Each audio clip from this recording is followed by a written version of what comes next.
दहो मनवा से मनवा के जुड़े दहो जीता जवानी के उड़े दहो मनवा से मनवा के जुड़े दहो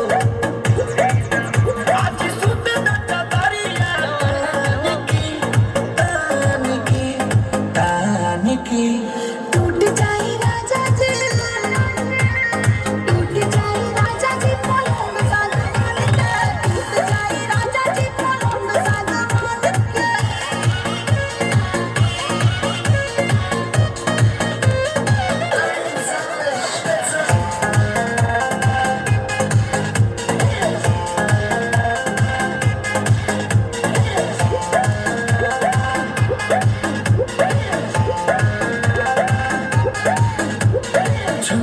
बदन की देखो न कटन की चादर बिछा दे हनी पलंग जी मन पिघला दे हनी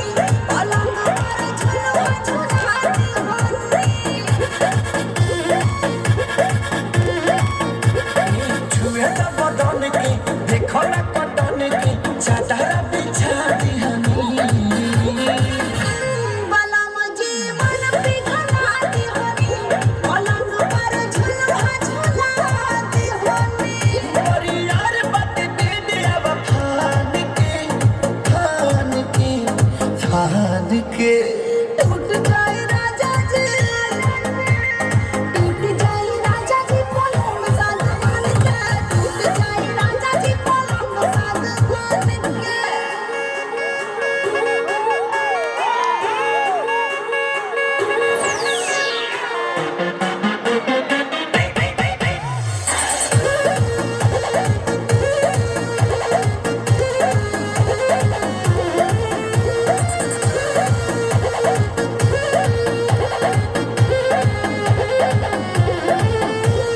बने त बेसरमी देहिया में गरमी कोई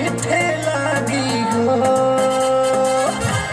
अमरिया आई खेला